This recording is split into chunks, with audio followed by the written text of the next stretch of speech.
Pensaba que para tener éxito financiero necesitaba una red de contactos enorme, pero la cruda realidad que descubrí por las malas es que mi vida social era un impuesto oculto que me estaba manteniendo pobre. Hoy revelo por qué decidí aislarme, cortar lazos y cómo el silencio social construyó mi patrimonio. Piénsalo, cada interacción social que yo tenía era literalmente una fuga de capital. Cada favor que concedía era un robo a mi propio futuro, y cada salida nocturna forzada un sabotaje directo a mis objetivos. El mundo nos enseña, me enseñaba a mí, que la conexión es poder, pues el mundo miente. La conexión constante es una deuda implacable, es una hipoteca absolutamente asfixiante sobre nuestra propia energía. Yo analizaba mis cuentas, las miraba y no entendía la falta de progreso. Yo trabajaba duro, yo ahorraba, pero mi dinero y mi empuje de alguna manera simplemente desaparecían. Y claro, el verdadero drenaje no estaba en mis extractos bancarios, ¿qué va? Estaba en mi agenda, estaba en las notificaciones de mi teléfono móvil, estaba en todas esas horas invertidas escuchando los problemas de los demás, estaba en esas cenas impuestas donde fingir interés en conversaciones completamente banales requería un ancho de banda mental inmenso. Ese coste cognitivo de mantener relaciones superficiales operaba puramente como un pasivo financiero y emocional enorme. Todo eso consumía los recursos exactos, precisos, que yo necesitaba para construir verdadera riqueza. Tiempo ininterrumpido, enfoque láser, energía mental intacta y, sobre todo, silencio absoluto. Cortar esos lazos no fue en ningún momento un acto de crueldad. Fue el cálculo financiero y psicológico más frío y a la vez el más rentable de toda mi vida. Y esto nos lleva a la gestión de impresiones. Un término clínico, sí, pero que describe una enfermedad social devastadora. Es esa necesidad profundamente humana, y te aseguro que absolutamente agotadora, de controlar cómo nos perciben los demás. Yo vivía bajo la tiranía total de este concepto. Es un impuesto invisible, pero es un impuesto colosal. Mantener una imagen impecable para los amigos, para esas redes de contactos profesionales, para conocidos superficiales, requiere un esfuerzo físico y monetario sencillamente monumental. Es una actuación incesante, sin pausas. Hay que vestirse para el papel, hay que comprar ropa específica que no necesitas, hay que pagar cuentas en restaurantes que, seamos sinceros, uno no puede permitirse solo para proyectar éxito, hay que hablar para el papel.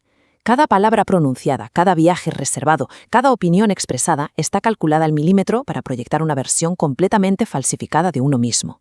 Y créeme, esa actuación exige sangre, cuesta dinero real, cuesta paz mental, te obliga a una representación implacable desde que amanece hasta que anochece. Yo financiaba esta obra de teatro ruinosa con mi propio bienestar, con mi propio capital de inversión. Estaba comprando la aprobación efímera de personas que en realidad eran totalmente irrelevantes para mi libertad financiera. Era un juego trucado desde el principio. El único premio era la validación externa y el precio a pagar, la propia autonomía. La anatomía de mi antigua ruina financiera y mental era muy clara. La sociedad me exigía ser el amigo incondicional, el pilar de confianza. ¿La realidad? Me convertí en un vertedero emocional, una simple esponja humana que absorbía el caos interminable de los demás, sus crisis de pareja, sus quejas laborales continuas, sus urgencias fabricadas a medianoche. ¿Y el resultado financiero de esa disponibilidad perpetua? Devastador. Cero tiempo para mi crecimiento personal, cero energía para estudiar inversiones, para leer balances o para crear sistemas de ingresos. Por otro lado, la presión incesante de documentar el supuesto éxito online me obligaba a una vigilancia constante de mi imagen. El resultado fue tremendamente destructivo. Acababa comprando cosas que no necesitaba, con dinero que debería haber invertido en activos reales, pura y simplemente para publicarlas en un escaparate digital y demostrar un estatus completamente artificial. Además, claro, existía el mandato corporativo de hacer contactos constantemente, asistir a cada evento, intercambiar tarjetas como si no hubiera un mañana. La realidad psicológica de toda esa interacción forzada era un agotamiento severo de mi sistema nervioso, una fatiga tan profunda que literalmente paralizaba mis mañanas. El resultado final de todo este circo fue un patrimonio personal estancado. Estaba demasiado agotado a nivel social para ejecutar estrategias comerciales reales, porque ser el salvavidas de todos significaba, sin lugar a dudas, hundir mi propio barco. Mi retirada no fue un capricho, no fue debilidad de carácter, y desde luego no fue depresión. Fue biología pura operando a su máxima capacidad. La teoría polivagal del Dr. Stephen Porges revela la verdad anatómica detrás de todo esto. Existe un mecanismo que se llama la respuesta vagal dorsal. Es un estado biológico de apagado total, de retirada absoluta, de conservación energética extrema. Se activa automáticamente, sin ningún tipo de intervención consciente, cuando el sistema nervioso ha sido severamente drenado, cuando el entorno hostil exige mucha más energía de la que el organismo puede proporcionar. Yo sentía ese apagón físicamente en mi cuerpo, una niebla mental densa, una pesadez paralizante en los músculos justo al entrar a una sala llena de gente. Mi sistema nervioso no estaba fallando en absoluto, todo lo contrario, estaba ejecutando un protocolo de supervivencia altamente evolucionado. Yo había dado demasiado de mí mismo, había escuchado demasiado ruido, había fingido demasiadas sonrisas en reuniones de trabajo completamente inútiles. Así que mi cerebro reconoció que la interacción social se había convertido en una amenaza literal para mi supervivencia energética, y, como un disyuntor eléctrico industrial, cortó la corriente. Apagó el sistema de golpe para proteger mis reservas finitas. Entender esta ciencia, esta base biológica, fue mi absolución total. No estaba roto por querer estar solo en la oscuridad de mi habitación, estaba funcionando a la perfección, estaba, sencillamente, aislando mi activo más valioso. Y es que este mecanismo de defensa tiene raíces biológicas muy profundas. En mi caso, todo comenzó como un patrón de supervivencia en la infancia, el famoso corte emocional. Aprendí a escanear habitaciones enteras en milisegundos, a leer las microexpresiones y los estados de ánimo de los adultos mucho antes de que se pronunciara una sola palabra, a detectar la tensión, a percibir la imprevisibilidad en el aire para poder sobrevivir a ella. Aprendí muy pronto que la cercanía emocional siempre traía caos, que el afecto y la inestabilidad venían envueltos exactamente en el mismo paquete tóxico. Esa hipervigilancia infantil no desapareció con la edad, en absoluto, mutó. Se transformó en una adaptación adulta letal, se convirtieron en miles y miles de horas de datos acumulados sobre el comportamiento humano, se refinó hasta ser un sistema de detección de amenazas de alerta temprana, un radar de grado militar implacable para identificar vampiros de energía a kilómetros de distancia. Al detectar la amenaza social, al anticipar el drenaje masivo que suponía un individuo conflictivo, el interruptor biológico se accionaba. El cerebro iniciaba la respuesta vagal dorsal para detener la hemorragia de energía de inmediato. Comprendí que esta sensibilidad extrema era de hecho mi mayor ventaja competitiva a nivel financiero. Me permitía ver el inmenso coste oculto de las personas antes de que me pasaran la temida factura emocional. Permitir la cercanía conllevaba un riesgo de quiebra inaceptable para mi paz mental, para mi enfoque y para mi capital. La sociedad confunde, y mucho, el aislamiento estratégico con el miedo. Creen que he construido muros para esconderme del mundo. Se equivocan profundamente. Los muros nacen del pánico ciego. Los muros bloquean a todo el mundo de forma indiscriminada, a los buenos, a los malos, a los inciertos. Los muros te dejan asfixiado y atrapado en tu propia prisión de cemento mental. Yo no construí muros en absoluto, construí límites. Y los límites nacen de un autoconocimiento absoluto y verdaderamente despiadado.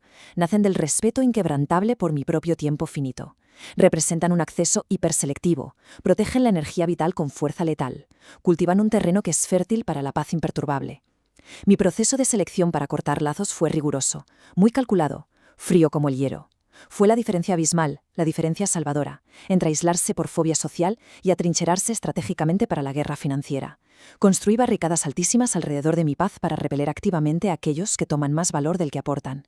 No cerré la puerta al mundo exterior por debilidad, para nada. Simplemente instalé una cerradura corazada inexpugnable y dejé de repartir copias gratuitas de mi llave. El proceso de limpieza social fue quirúrgico. Y sí, fue brutal. Identifiqué los patrones destructivos, aprendí a leer las intenciones parásitas que se ocultaban detrás de cada mensaje de texto, y procedí a eliminar sistemáticamente a los infractores de mi realidad. El amigo histórico, que solo aparecía en la pantalla del teléfono para pedir favores financieros, para pedir ayuda en mudanzas o buscar apoyo logístico gratuito, cortado de raíz. El familiar cercano cuyas felicitaciones siempre escondían veneno, comparaciones tóxicas y manipulación sutil, cortado, sin remordimientos. El individuo inestable que te inunda de afecto intenso y exagerado en las primeras semanas, solo para desaparecer repentinamente y crear un ciclo de dependencia emocional enfermiza, cortado para siempre. Identificar estos perfiles de drenaje fue rápido tras años de observación, y ejecutar la separación fue un ejercicio de precisión clínica total. No hubo grandes discusiones dramáticas, no hubo correos electrónicos de despedida, no hubo explicaciones largas ni cierres teatrales. Simplemente dejé de estar disponible en el espacio y en el tiempo. Dejé de contestar, dejé de alimentar el horno de su maquinaria neurótica. El resultado de exterminar estas fuentes de drenaje específicos no fue, como muchos pensarían, un abismo de soledad oscura. Fue un alivio físico puro. Fue literalmente como quitarse un chaleco militar de plomo de 30 kilos después de haber estado nadando en el océano durante una década. De repente, el oxígeno volvió a mis pulmones, y mi energía me pertenecía de nuevo. El mundo exterior padece una miopía severa, diría que fundamental, sobre la desconexión. Confunden permanentemente la soledad dolorosa con la solitud poderosa. La soledad se define como la ausencia punzante de conexión, el anhelo desesperado de algo que no está, la sensación de vacío existencial y de abandono. Yo no experimentaba absolutamente nada de eso. No había vacío, no había anhelo, no había tristeza. Yo estaba orquestando un santuario inviolable. La solitud, por el contrario, es el aislamiento voluntario, deliberado y fortificado. Es la presencia inmensa y poderosa de la paz. Sentarme en mi espacio insonorizado en completa y absoluta desconexión del exterior nunca jamás se sintió como una condena en una celda de aislamiento.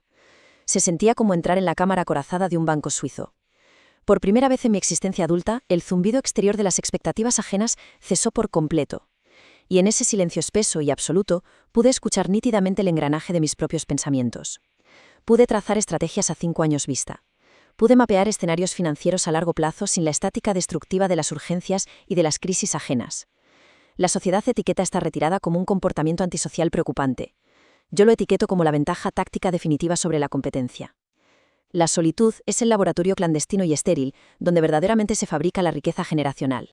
Y existe una base neurobiológica irrefutable para esta necesidad imperiosa de silencio. Hablo de la teoría de la excitación óptima. Este principio psicológico inquebrantable dicta que diferentes sistemas nerviosos requieren niveles de estimulación ambiental radicalmente diferentes para funcionar de manera óptima y no colapsar. Y seamos claros, el mundo exterior está diseñado exclusivamente para los extrovertidos. Es una fuerza opresiva. Esa mayoría ruidosa que dicta las normas sociales impuestas se alimenta vampíricamente del caos. Necesitan la música ensordecedora, necesitan las calles abarrotadas, las oficinas de planta abierta, la interacción verbal constante para poder recargar sus baterías internas. Su motor de combustión funciona únicamente con combustible externo y con una inyección de adrenalina barata. Mi sistema nervioso, sin embargo, tiene una arquitectura fundamentalmente distinta. Requiere quietud absoluta, entornos controlados. La sobreestimulación me fragmenta la atención, el ruido me debilita enormemente. El silencio denso, en cambio, me integra y me enfoca. Necesito ese vacío sensorial absoluto para recargar la maquinaria cognitiva, para pensar con claridad letal, para diseccionar problemas complejos y sobre todo para estructurar pacientemente mi futuro financiero. Obligar a mi sistema nervioso a operar en entornos de alta estimulación y charlatanería constante era exactamente igual que intentar ejecutar un software de renderizado complejo en un ordenador sobrecalentado que está a punto de fundirse. El aislamiento radical fue el sistema de refrigeración líquida que me permitió operar finalmente al máximo de mi rendimiento intelectual. Fíjate bien, mi energía no se evaporaba en la inactividad de un sofá. Todo lo contrario, se reasignaba con una precisión militar despiadada en el instante mismo en que la puerta se cerraba. Porque quedarse en casa no es esconderse, es un despliegue táctico, 60% de la capacidad mental total dedicada exclusivamente a la estrategia y a la resolución de problemas de alto impacto. Sin las distracciones de las notificaciones, sin el molesto ruido blanco de las opiniones no solicitadas, la mente opera como una máquina perfecta, diseñando sistemas de ingresos pasivos, evaluando la solidez de diferentes activos, proyectando escenarios macroeconómicos. Luego un 30% de la energía vital dedicada a la regulación rigurosa del sistema nervioso central, permitir que el cuerpo descanse profundamente en la oscuridad, reduciendo los niveles de cortisol en sangre, reparándose daño celular masivo causado por las exigencias del mundo laboral exterior.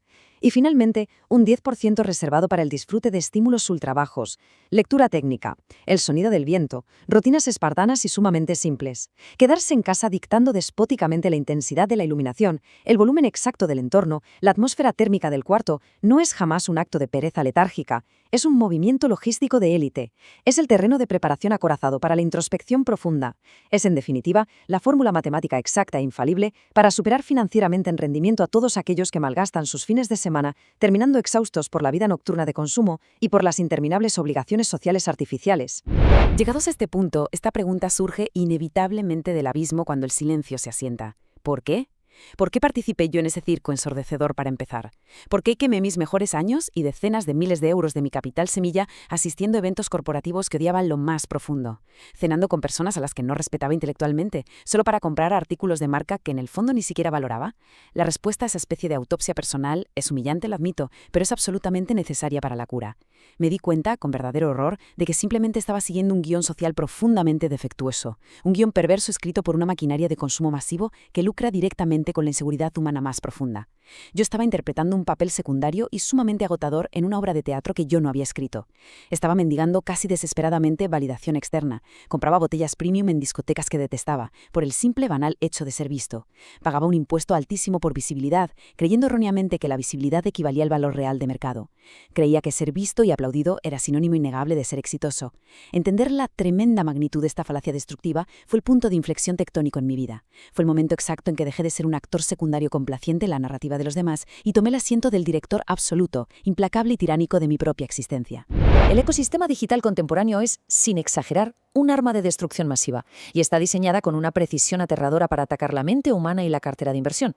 Opera explotando sin ninguna piedad un fallo biológico fundamental, la teoría de la comparación social. Esa debilidad humana inherente de determinar nuestro propio valor personal, nuestro estatus y nuestro éxito basándonos única y exclusivamente en cómo nos comparamos numéricamente con los demás. Las grandes plataformas tecnológicas han convertido este rasgo evolutivo tan primitivo en un ciclo de envidia tóxica ininterrumpida. Es una ilusión digital hiperrealista, un escaparate brillante lleno de momentos falsificados, de filtros embellecedores, que están diseñados algorítmicamente para generar una sensación de insuficiencia crónica y de envidia corrosiva en quien los observa. A mí, el mero acto físico de deslizar el dedo por la pantalla me destruía el sistema nervioso. Veía constantemente vacaciones en yates financiadas con tarjetas de crédito que estaban al borde del colapso. Veía coches deportivos comprados con préstamos usurarios. Participar en esta arena digital es someterse de forma voluntaria a una devaluación psicológica constante y diaria del propio ser. Por eso, optar por salir, borrar las aplicaciones permanentemente, eliminar los perfiles, desaparecer por completo del radar satelital digital, eso no fue un capricho antitecnológico, fue un acto radical. Un acto violento de autopreservación psicológica y financiera. Fue la única forma que conocía de detener en seco la trampa mortal de la comparación. Al no ver jamás la vida espectacularmente falsa y endeudada de los demás, perdí instantáneamente el impulso corrosivo de intentar superarla gastando mi propio dinero real. Mi rechazo visceral a la exposición pública se basó en una reestructuración total de mi arquitectura psicológica interna, y se construyó sobre 3 pilares de puro acero. Primero, adopté una orientación extrema hacia la privacidad. Empecé a valorar el control absoluto y dictatorial sobre lo que los demás ven, poniéndolo muy por encima de los aplausos virtuales. Decidí firmemente que mi vida cotidiana, mis viajes, mis comidas, dejaban de ser contenido gratuito para el consumo pasivo de la masa. Segundo, forjé una claridad inquebrantable de mi propio autoconcepto. Es decir, conocer mis propios valores, conocer mis propios objetivos a 10 años vista, de una manera tan profunda que cualquier necesidad de aprobación externa simplemente se evaporó. Yo supe exactamente qué imperio silencioso quería construir en la sombra, y no necesité ni un solo me gusta en una pantalla de cristal para validar mi progreso de construcción. Y tercero, instalé lo que llamo un locus interno de evaluación impenetrable. Empecé a juzgarme a mí mismo estricta y únicamente por mis propios estándares personales, que además son altísimos, ignorando completamente cualquier métrica social. Borrar mi huella digital, negarme a publicar mis logros corporativos en redes profesionales, negarme rotundamente a documentar la compra de activos. Toda esta negación absoluta de exposición mató por inanición mi antigua y ridícula necesidad de validación externa. Porque, piénsalo, cuando dejas de publicar cada movimiento que haces, recuperas la propiedad intelectual total de tu propia existencia. El éxito completamente silencioso e indetectable es el único éxito que no puede ser jamás saboteado, envidiado ni destruido por el tribunal implacable de la opinión pública. 10. 10 es el número crítico en la literatura médica. Un estudio estadístico monumental de la Universidad de Pensilvania reveló la dosis exacta de este veneno. Es una verdad extremadamente incómoda que las grandes corporaciones tecnológicas intentan ocultar a toda costa. Reducir el uso y el consumo de redes sociales a tan solo 10 minutos al día desploma de manera drástica los marcadores clínicos de depresión y de soledad patológica. 10 minutos. Ese es el límite máximo biológico tolerable de radiación digital antes de que el sistema psíquico empiece a colapsar bajo el peso insoportable de la comparación constante. Yo leí esa investigación, observé los fríos datos empíricos y tomé la única decisión lógica y drástica posible en ese momento. Llevé ese número a cero absoluto. Cero. 0 minutos de exposición a la vida editada ajena. 0 minutos de comparación tóxica. 0 minutos de consumo pasivo de narrativas artificiales. Ese acto, simple pero a la vez tan brutal, de supresión de cuentas, liberó una cantidad inmensa de capital mental que antes se me drenaba en la pantalla. Cientos de horas mensuales de atención previamente fragmentada, robada poquito a poco, que ahora se dirigían con la precisión láser de un cirujano hacia la creación de riqueza real, hacia la estructuración de negocios impermeables, hacia el estudio técnico y profundo de los mercados de valores. Y es que la atención humana, pura y sin diluir, es la moneda definitiva del siglo XXI. Yo dejé de regalarla a los algoritmos y empecé a invertirla, de manera implacable, en mi propio saldo. La ilusión infantil del estatus visual muere instantáneamente cuando te enfrentas a este concepto implacable. La paradoja del hombre en el coche. Te lo aseguro, es una de las trampas psicológicas más patéticas en las que cae el ser humano moderno. Es el delirio absoluto, la locura de creer que comprar artículos de lujo ostentosos, como un coche deportivo extravagante y de un color brillante, te ganará mágicamente el respeto, la devoción y la admiración profunda de los extraños en la calle. Es una mentira monumental perpetuada, claro está, por la industria del lujo. La cruda realidad de la calle es diametralmente diferente y muy, muy cruel. Cuando un individuo conduce un vehículo de 200.000 euros por la avenida principal, los peatones en la acera no miran al conductor con reverencia, no sienten la mínima gota de respeto por el intelecto o el esfuerzo del dueño. ¿Qué miran? miran la máquina de metal. Y en ese instante exacto, el peatón proyecta su propia fantasía egocéntrica. El peatón piensa, imagínate si yo estuviera sentado en el asiento de ese coche. Yo me vería increíblemente importante. El conductor real, ese individuo estresado que probablemente firmó una enorme deuda a un interés variable, el que pagó el seguro astronómico, es completamente invisible. Es literalmente un fantasma. Es solo un chofer anónimo y no remunerado que transporta la fantasía narcisista de un extraño. Desmontar esta mecánica en mi cabeza fue profundamente liberador. Entendí que comprar lujo ostentoso es simplemente proporcionar un decorado móvil y gratuito para personas que no sentirían absolutamente nada si tú mañana desaparecieras de la faz de la Tierra. Es la carga de la deuda más absurda imaginable. El coste financiero real de mantener todo este teatro del lujo ostentoso es simplemente ruinoso para cualquier balance general. Piénsalo bien. La depreciación acelerada del vehículo en el mismo momento en que toca el asfalto es masiva. Los seguros a todo riesgo son astronómicos. El mantenimiento en talleres especializados es verdaderamente obsceno. Todo eso es capital productivo completamente muerto, inmovilizado y oxidándose lentamente en un garaje vigilado. ¿Y cuál es el respeto real, tangible y monetizable que ganas por parte de esos extraños anónimos en los semáforos a cambio de toda esa quema de efectivo? Absolutamente cero. Cero. Un retorno de inversión completamente nulo.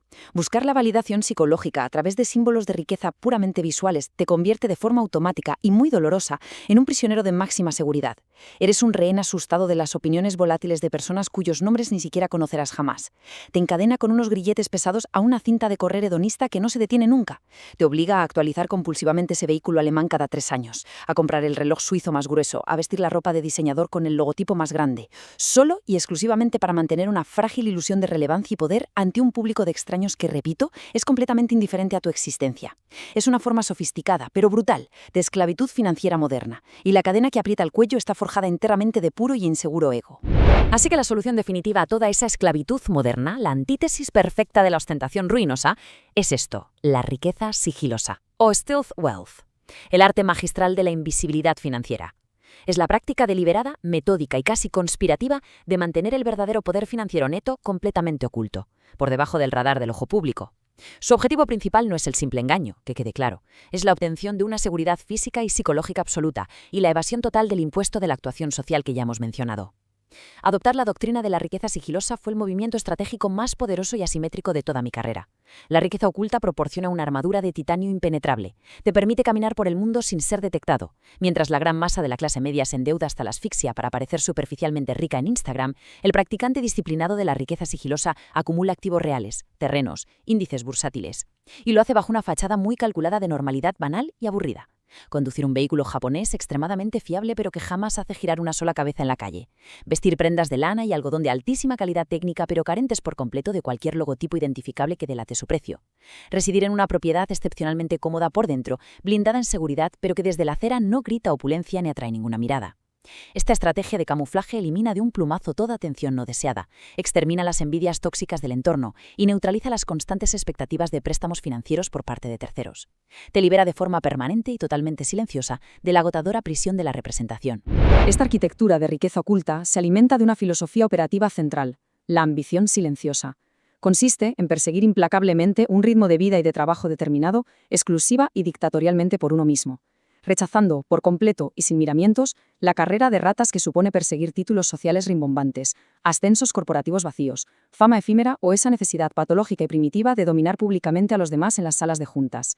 Yo rechacé con absoluto desprecio el culto tóxico a las 100 horas de trabajo semanal que la cultura del emprendimiento moderno venera.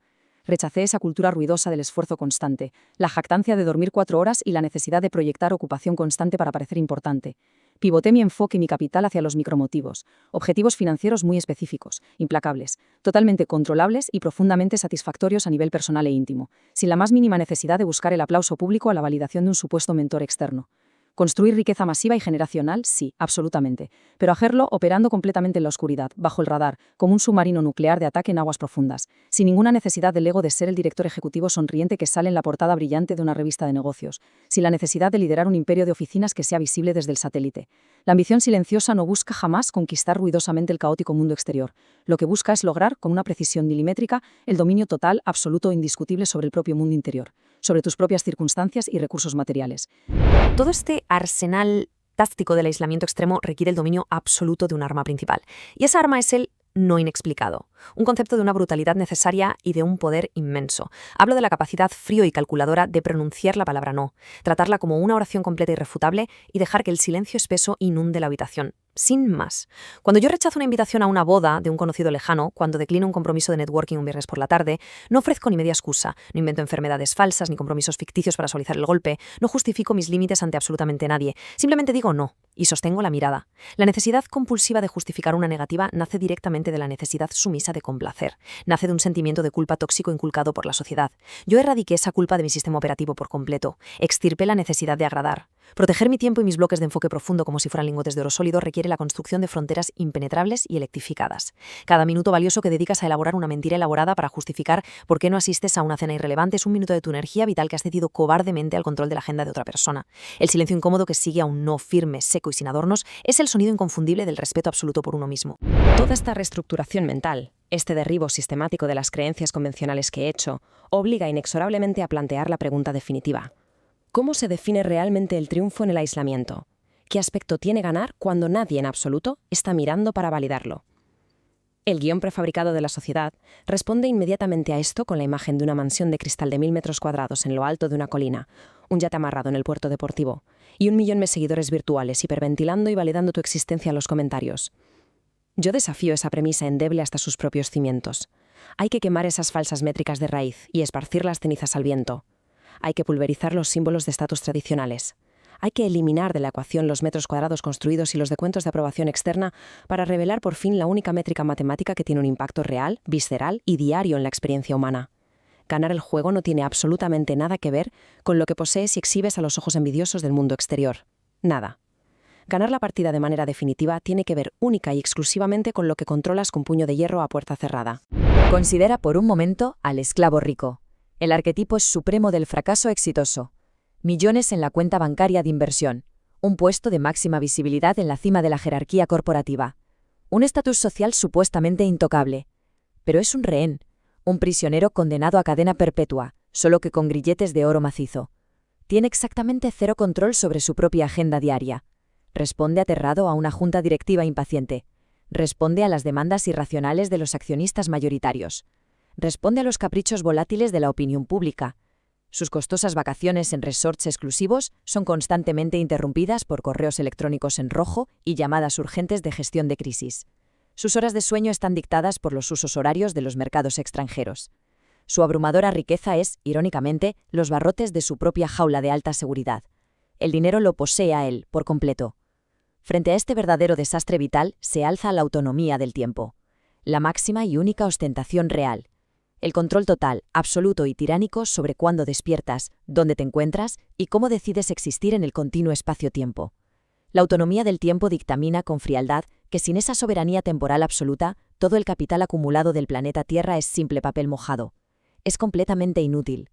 Yo elegí ser el dueño implacable de mi tiempo. El dinero fiat acumulado en el silencio fue simplemente la herramienta, el martillo pesado, que utilicé para destrozar el candado y conseguir esa autonomía. Estos son los verdaderos parámetros innegociables de la riqueza estructural profunda. El objetivo final desprovisto de toda ilusión, despertar un martes por la mañana sin el sonido estridente de una alarma y poseer el monopolio total sobre la trayectoria de las próximas 16 horas. Diseñar el día sin una sola imposición externa en la agenda. Estar completa y asquerosamente libre de deudas, de hipotecas, de créditos al consumo. Porque cualquier deuda contraída hoy es, literalmente, tiempo futuro robado y entregado como servidumbre a una corporación bancaria. La eliminación sistemática, despiadada y permanente de todas y cada una de las obligaciones sociales, laborales o familiares que actúen como un sumidero de energía tóxica. Nada de sostener relaciones por pura inercia o por lástima. Y para mí, la prueba de estrés definitiva del éxito, la capacidad real y ejecutada de sentarse en un sillón a leer un libro denso de historia, en completo y absoluto silencio, a las 3 de la tarde de un día laborable cualquiera. Hacerlo sin tener que pedir permiso a ningún supervisor, sin sentir ni una punzada corrosiva del remordimiento productivo, sin tener un solo correo electrónico pendiente de respuesta en el bolsillo. Esta realidad cristalina que vivo no ocurrió por un golpe de suerte accidental. Fue el resultado matemático y directo de amputar lazos parasitarios, de abrazar la solitud oscura y fértil, de volverme financieramente indetectable e invisible. La retirada estratégica y dolorosa del ruido fue el precio exacto de entrada que pagué por esta vida de control absoluto. Una vida hermosa, en su definición más cruda, no se ve bien desde fuera. Se siente bien desde dentro, en la médula de los huesos. La fachada exterior de la casa es completamente irrelevante. Vista desde la calle por los ojos de un observador casual, mi existencia actual probablemente parece monótona, opaca, casi inexistente. No hay destellos de champaña, no hay espectáculos absurdos en las redes sociales, no hay evidencia material evidente de la conquista financiera. Y eso es milimétricamente lo que deseo perpetuar. El mundo exterior no está aplaudiendo mis logros corporativos ocultos. Las gradas del estadio de mi vida están completamente vacías.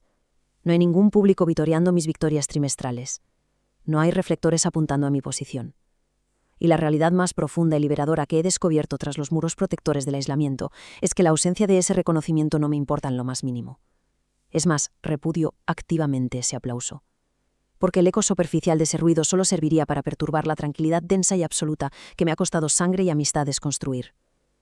Estoy demasiado ocupado, demasiado inmerso en la operación de mis propios activos, disfrutando en la más absoluta clandestinidad de la paz incorruptible de mi propio y letal éxito silencioso. El ruido te hace popular, pero el silencio te hace rico.